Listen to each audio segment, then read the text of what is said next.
Assalamualaikum warahmatullahi wabarakatuh. Kembali lagi bersama QNS Podcast, yaitu saya Rahma Zulfa Salsabila beserta rekan saya Nur Syifa dengan narasumber kita yang luar biasa, yaitu Bunda Nurul Asmayani. Pada episode kali ini kita akan membahas topik yang sangat dekat dengan kehidupan generasi muda, yaitu self-love dan self-love. Tapi sebelum kita masuk ke materi, kita ingin tanya-tanya dulu nih mengenai kesibukan Bunda Nurul Asmayani. Kira-kira kesibukan Bunda akhir-akhir ini apa ya? Kesibukannya rutin sih sebetulnya ya. Saya punya 5 anak, jadi mengurus 5 anak. Kemudian nulis, karena saya seorang penulis dan saya juga editor paruh waktu edit, jadi sambil edit sama buka kelas nulis atau ikut kelas nulis ya sebentar itu lah. Oke, terima kasih atas jawabannya ya. Kalau kita perhatikan nih, banyak sekali orang yang merasa kalau self-love itu berlawanan dengan self-control. Alasan utamanya karena orang tuh sering berpikir bahwa self-love itu murni tentang membebaskan diri, menuruti semua hal yang bikin hati senang dan memanjakan diri sepuasnya tanpa batasan. Sementara itu, self-control kesannya tuh mengekang, penuh aturan, dan memaksa kita menahan diri dari berbagai kesenangan. Nah, makanya dua konsep ini tuh sering dianggap bermusuhan. Nah, pemahaman yang keliru ini soal kebebasan memanjakan diri, inilah yang kemudian melahirkan apa yang sekarang ramai disebut sebagai treat culture. Anak muda jadi gampang boros dan bersikap konsumtif dengan dalih self-reward atau aku pantas dapat ini sebagai bentuk mencintai diri sendiri. Nah, berangkat dari fenomena tersebut, kenapa sih kita tuh justru perlu membahas self-control dan self-love ini secara bersamaan? Dan sebenarnya di dalam Islam itu sendiri, posisi dari kedua hal itu seperti apa sih? Nah, makanya di episode kali ini, saya bersama narasumber Bunda Nurul Asmayani akan menemukan titik keseimbangannya menurut Islam. Ya, mengenai ini Bunda, kan sekarang ini kayak banyak orang tuh menganggap bahwa self-love itu berarti kayak kita itu membahagiakan diri tanpa batas. Terus tuh sedangkan kalau self-love tadi itu identik dengan mengekang diri kita, kayak kita membatasi diri kita kan enggak. Nah, menurut Bunda, apakah anggapan seperti itu sudah tepat? Atau ada bagaimana sebenarnya hubungan antara self-love ini dan self-control? Oke, sebelum kita bahas self-love, self-control secara detail, mungkin kita masing-masing nanya ke diri sendiri dulu ya, secara jujur, nggak usah dijawab di bersuara ya, dalam hati aja, karena kita nggak mungkin juga nggak jujur sama diri sendiri ya. Siapa di antara kita yang sekarang sering bilang sama diri kita sendiri, aku lagi healing, padahal kita punya tugas yang banyak tapi belum kita kerjakan? Atau kita lagi skripsi nih, lagi tugas akhir tapi belum kita apa-apain skripsi kita. Lalu soal kita mungkin juga bolong-bolong, kita suka begadang sampai jam 3 pagi, lalu kemudian kita selalu bilang, aku tuh lagi sayang sama diri sendiri, aku tuh lagi healing gitu. Nah, hari ini tuh kita mau ngobrol itu kan ya, sebetulnya ini kira-kira masuk ke self love atau bukan gitu. Jangan-jangan ini tuh bukan self love tapi apa? Self excuse. Kita memberi pembenaran terhadap sesuatu yang kita sukai, padahal mungkin bisa jadi itu justru di masa depan membahayakan kita. Ya kan? Karena ujungnya nanti self control itu seperti itu gitu. Dia panjang ya, dampak dari self control itu baru akan kita rasakan mungkin sekian lama kemudian, sementara self mungkin terasa nyaman ya sekarang, tapi kira-kira ke depan ini membahayakan kita nggak sih gitu. Nah, sekarang apakah self love itu berarti kita membahagiakan diri kita tanpa batas? Kira-kira gimana? Kita masing-masing punya jawaban mungkin ya, tapi menurut saya gini, kita mencintai diri kita sendiri itu ada 3 level. Yang pertama, kita mencintai diri kita. Pokoknya apapun yang aku mau, gitu ya, apapun yang aku inginkan, aku kasih. Lapar, pesan makan. Sekarang kan gampang ya pesan makan ya. Kemudian capek, ya udahlah tidur. Padahal mungkin bisa jadi masih banyak hal yang harus kita kerjakan. Atau kita misalnya sedih, baru kita kemudian secara impulsif belanja. Buka marketplace di handphone kita, lalu kemudian kita masukin semua hal yang kita sukai di keranjang belanja. Atau secara impulsif kita cek semua gitu ya. Kemudian bisa jadi kita karena gabut, lalu kita doom scrolling medsos. Buka IG, terus sampai berjam-jam. Atau bisa jadi kita buka TikTok atau apapun itu ya, berjam-jam. Ini tuh sebetulnya bukan self-play, tapi apa? Self-indulgence, memanjakan diri kita sendiri. Ya bener ya. Kira-kira dampaknya ada nggak? Pasti ada. Walaupun sekarang mungkin kita suka, karena otak manusia itu suka sesuatu yang instan memang ya. Kalau kita buka medsos misalnya, itu kan kita dapat dopaminnya naik ya, hormon dopamin kita naik, dan itu kan menyenangkan. Tapi ingat bahwa dopamin itu kayak kembang api, dia meletup, hilang. Lalu karena hilang, kita merasa kosong, buka lagi, pengen lagi, kita ulang lagi, terus begitu. Padahal dampaknya ternyata kita kehabisan waktu, prioritas pekerjaan yang harus kita kerjakan dan kita kerjakan, dan sebagainya. Lalu level yang kedua, kita mulai bisa berkata, aku tuh memang pengen ini, tapi aku butuh nggak kira-kira ya? Aku tuh pengen banget loh beli jilbab yang ini, warnanya lucu banget kan, perempuan sukanya gitu ya. Kalau sesuatu yang lucu tuh pengen dimiliki, padahal lucu belum tentu kita butuhin ya. Lihat misalnya, aku tuh sekarang lagi mau apa? Blind box. Adik suka beli blind box. Aduh gitu ya, kayaknya lucu nih, siapa tahu dapat yang bagus. Ternyata zong. Terus beli lagi, itu kan beli lagi terus begitu. Pada level kedua ini kita sudah mulai bisa berpikir, kira-kira aku butuh ini nggak sih? Nah ini mulai masuk self control. Kita mulai bisa melihat, misalnya nih kita memang lapar ya, kita mau beli makan, tapi kadang-kadang self love kita bilang belinya yang ini, padahal kita nggak butuh yang ini gitu ya, tapi kita butuh yang lain gitu. Misalnya pengennya pengen yang manis misalnya, ice cream dan sebagainya gitu, padahal mungkin kita butuhnya nasi ya. Karena kalau kita beli jajanan justru kita nggak kenyang, ya nggak kenyang. Lalu level yang ketiga, nah di sini yang kemudian Islam itu mengajarkan kepada kita, cintai diri kita sendiri. Karena apa? Karena Allah itu juga suka kalau kita mencintai diri kita sendiri. Tapi batasannya adalah cintai diri kita sendiri selagi itu bisa mengantarkan diri kita kepada ridho Allah, gitu ya. Karena apa? Karena yang paling sayang sama diri kita sendiri itu Allah. Allah yang tahu apa yang kita butuhkan, Allah yang tahu apa yang kita inginkan sebetulnya ya. Nah, tapi kadang-kadang kita tadi karena dikuasai oleh nafsu kita atau dorongan impulsif kita, maka kita melakukan atau membeli sesuatu atau mengikuti apa yang kita inginkan, itu padahal itu bukan sesuatu yang kita butuhkan, atau bahkan justru itu sesuatu yang dilarang oleh Allah. Mau dibilang zalik ya. Nah bayangkan begini nih, kita punya anak, bayangin aja dulu ya, karena kan belum punya anak. Kita punya anak gitu, terus kita biarin anak kita makan permen terus? Enggak kan? Enggak mau makan nasi, karena kalau anak-anak itu makan yang manis-manis terus, dia akan merasa kenyang kan? Makan es krim, makan permen, makan apapun itu yang manis-manis, dia akan merasa, aku nggak lapar. Tapi apa kita biarin? Kenapa nggak kita biarin? Karena nggak baik. Karena nggak baik, karena kita tahu itu nggak baik. Kenapa kita melarang dia mengerjakan sesuatu yang nggak baik? Karena akan berdampak bagi diri sendiri. Betul, karena akan merugikan dia. Karena kita sayang kan? Kita melarang dia itu karena kita sayang. Jangan nak, boleh makan ini kalau sudah makan nasi misalnya. Boleh makan ini kalau kamu sudah mengerjakan atau sudah memasukkan sesuatu yang baik kan ke tubuhnya gitu ya. Jadi cinta itu bukan berarti kita nggak punya batas sama sekali, boleh terus gitu, justru enggak. Tapi kalau kita cinta sama diri kita sendiri, harusnya kita kemudian punya batasan. Apa tadi batasannya? Apa sih sesuatu yang terbukan? Kalau saya kerjakan itu, kira-kira Allah ridho nggak sama saya?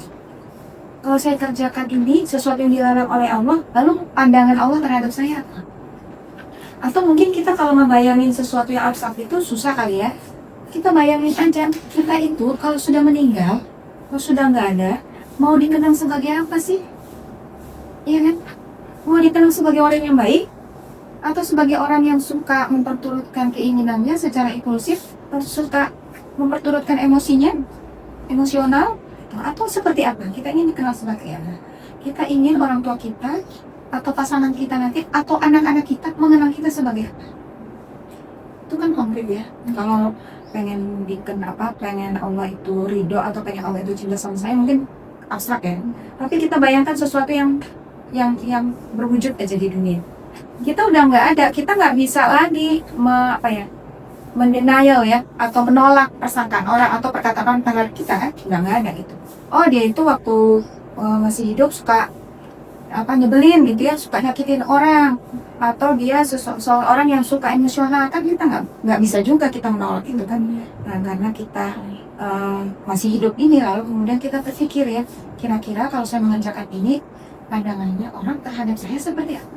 Atau saya akan sudah seperti apa? Saat ini kan tadi muncul fenomena treat kerja, tadi self reward juga disebutin, atau istilah aku pantas mendapatkan ini. Nah, kapan sih bentuk penghargaan kepada diri sendiri itu dianggap sehat, terus kapan justru berubah menjadi sikap yang impulsif atau berlebihan mengikuti hawa nafsu?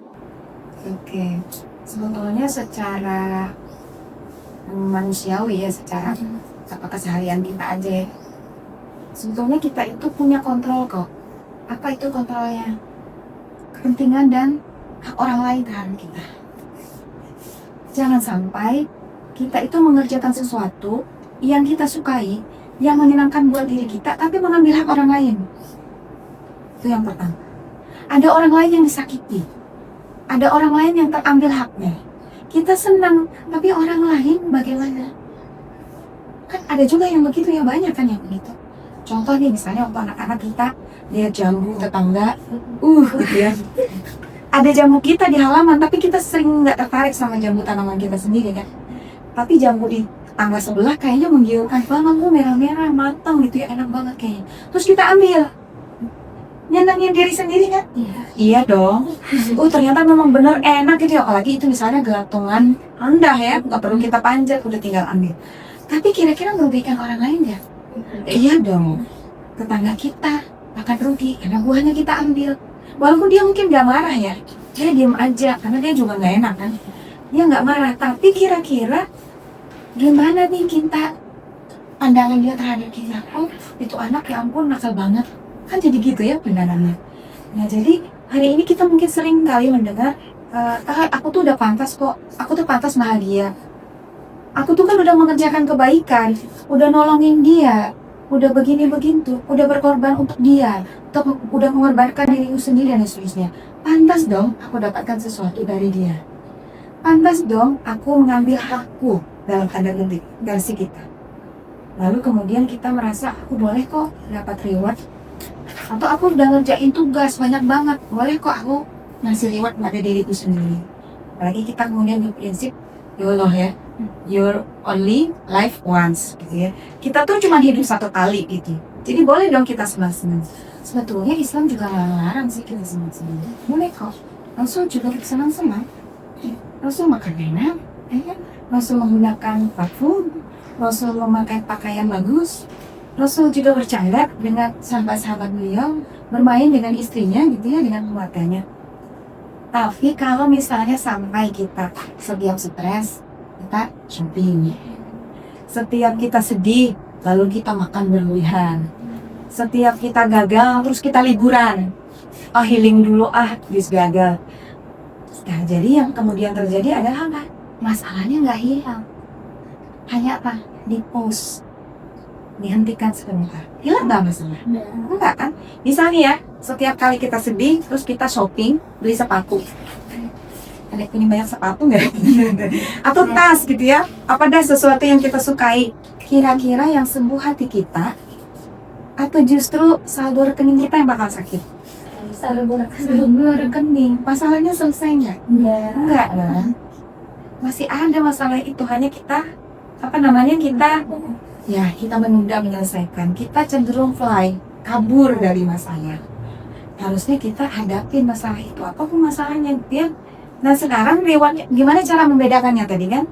Reward yang sehat itu ketika kita bertanya pada diri kita sendiri, apa sih sebetulnya yang aku butuhkan?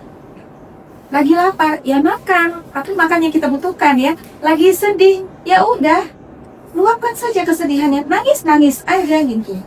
Kemudian kalau misalnya kita lagi kesel sama orang lain, bukan berarti kita marah-marahin orangnya ya, tapi kita luapkan kemarahan atau kekesalan kita itu dengan cara yang sehat. Misalnya kita udah sendiri aja dulu gitu, luapkan aja kemarahan kita sendiri. Nah setelah itu tarik nafas, selesaikan masalahnya. Begitu emosinya sudah turun, reda, kita selesaikan masalahnya. Kalau itu hubungannya dengan orang lain ya.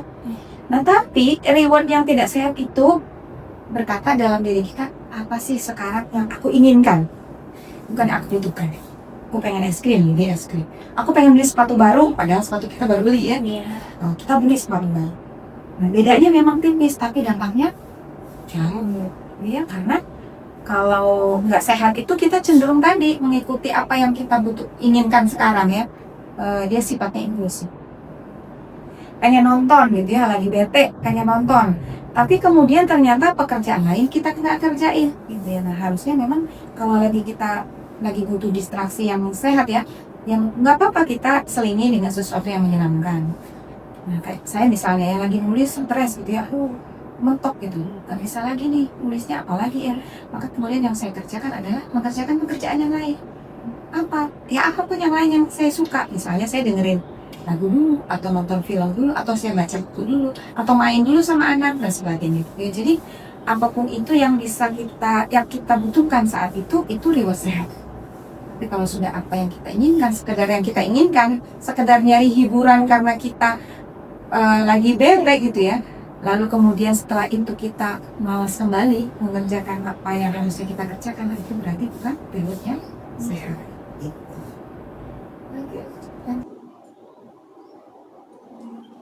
Yang sudah Bunda jelaskan tadi, gimana sih Bunda dari kehidupan kita sehari-hari kayak menyeimbangkan itu dari kebutuhan diri, terus menjaga kesehatan mental dan memiliki kontrol diri sendiri sesuai dengan ajaran Islam. Ada satu prinsip yang sehat ya dalam kontrol emosi. Jadi kita upayakan untuk tidak segera bereaksi atas apapun yang sedang kita rasakan. Nah, jadi yang harus kita kerjakan ketika kita menginginkan sesuatu atau kita merasa aku mau healing tadi ya, mau memberi reward pada diri kita sendiri, maka yang pertama harus kita kerjakan adalah stop dulu. Jangan langsung bereaksi, jangan langsung mengerjakan apa yang kita rasakan tadi. Pengen beli es krim langsung beli, pengen beli sepatu langsung beli. Coba perhatikan ya, kita misalnya nih di HP-nya ada marketplace kan? Pasti ada nih. Misalnya kita lagi suntuk banget, terus kita buka ya, apapun itu ya marketplace-nya, terus kita masukin di keranjang. Kalau kita langsung CO pada saat itu, biasanya 90% kita akan mesin. Iya, pasti. Iya kan? Kenapa? Karena uang keluar, barangnya nggak butuh-butuh banget. Apalagi waktu datang ternyata zonk, nggak sesuai dengan ekspektasi kita. Tapi coba perhatikan kalau waktu kita tadi masukin ke keranjang, nggak langsung kita CO. Masukin aja. CO-nya entar-entar. Biasanya kita nggak bakal CO itu. Kita hapus-hapusin. Iya, keranjangnya penuh ya kan? Aduh, 200 lebih ya, nggak bisa lagi CO aja. Nggak bisa lagi masukin yang lain. Oke, jadi kemudian itulah yang harusnya kita kerjakan. Jangan langsung bereaksi, stop dulu, berpikir, observasi. Kira-kira sebetulnya aku butuhkan tuh apa sih? Nah, jadi barulah kemudian setelah itu berdoa. Jangan lupa berdoa, ya Allah, aku tuh kayaknya harus melakukan ini. Aku tuh butuh ini, kira-kira benar nggak ya? Kasih petunjuk, kasih bimbingan agar jangan sampai kita itu mengerjakan sesuatu yang sebetulnya sia-sia jadi gitu ya. Nah saya punya perumpamaan gini nih. Jadi self love tanpa self control itu kayak mobil mewah tapi nggak punya rem. Kayaknya keren ya, mobil mewah. Tapi karena dia nggak ada rem, akhirnya apa? Suatu saat pasti celaka. Iya dong, karena nah iya kan? Kita kan pasti harus berhenti ya. Tapi kalau kita nggak punya rem, ya jalan terus. Ya, jadi kalau di dalam Islam self love itu bukan kemudian aku harus selalu mengikuti apa yang aku inginkan atau aku harus mengikuti apa yang sesuai dengan perasaanku, gitu ya. Tetapi aku menjaga diriku bahkan ketika bisa jadi keinginanku atau perasaanku itu salah. Kita menjaga diri kita sendiri. Perasaan kita belum tentu selalu benar ya, tidak selalu benar ya. Bisa jadi salahnya. Pada saat seperti itu maka kita harus menjaga betul diri kita, jangan sampai kita mengerjakan sesuatu yang salah, yang ternyata membuat Allah itu murka, yang membuat Allah itu marah, yang membuat Allah itu tidak ridho sama kita. Nah, sahabat UNS, dari obrolan kita hari ini kita belajar bahwa self love dan self control itu bukan dua hal yang saling bertentangan. Keduanya itu justru saling melengkapi agar kita itu mampu menjalani hidup yang sehat, seimbang dan tetap berada di dalam ridha Allah.